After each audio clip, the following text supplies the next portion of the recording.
Good morning, Sean here, gift from Lyft.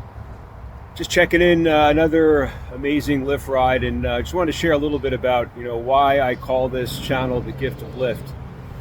And I just this is unpolished. It's not going to be very smooth, but I think the whole point is after I drop off someone who's impacted me, I just want to keep the feeling and the emotion, and if I can convey why I just feel really profoundly grateful after many Lyft rides, and that's how the Gift of Lyft works. The ride that I took.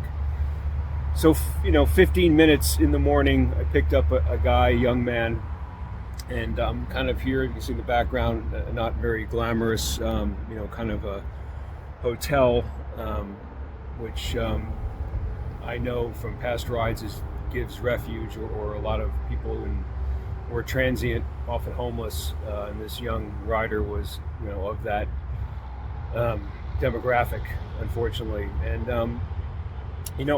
I know this because I asked him, hey, how you doing? And we just got into a quick conversation about life, and sometimes challenges arise, and I just the gift, the ride, the opportunity, and my ability to, I think, just ask a couple of questions because I'm curious, and I do that in a heartfelt and in a manner that I think is comes from a place of love and care, because people inspire me. And this young man, I could tell, was, given his body movements, he was a little bit distracted. Probably had told me he had ADHD. Also told me he's autistic.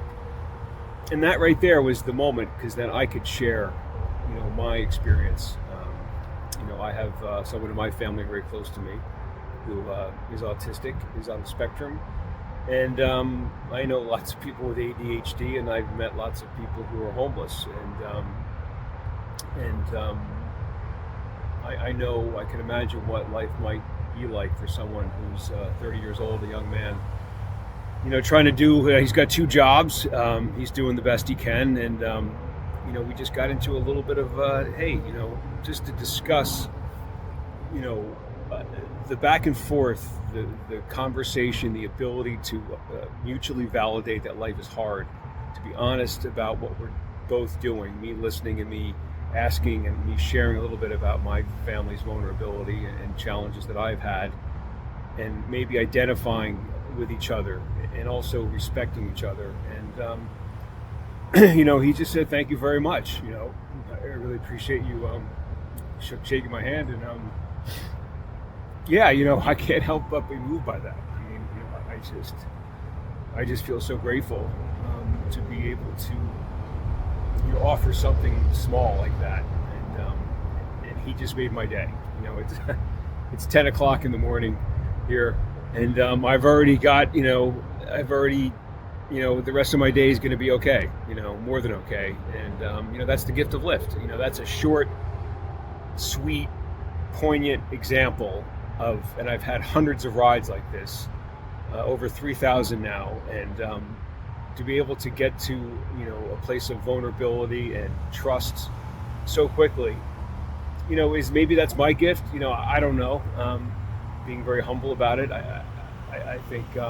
But I've just also read something about someone inspired me about sharing more, about being more vulnerable and more open, and less polished, and trying to say the right thing or be clever, all that bullshit. I don't I'm not that clever, but I just wanted to make this video and not clean it up or write down bullet points, and just get it out there. And it's going to be messy, but I think it's the best example of, in the moment. I just dropped off this young man 5 minutes ago, and this feeling and this emotion and this power, and what this process, this ride sharing has given me. This is the best example. 15 minutes, and I just want to document it. So thank you, the Gift of Lyft.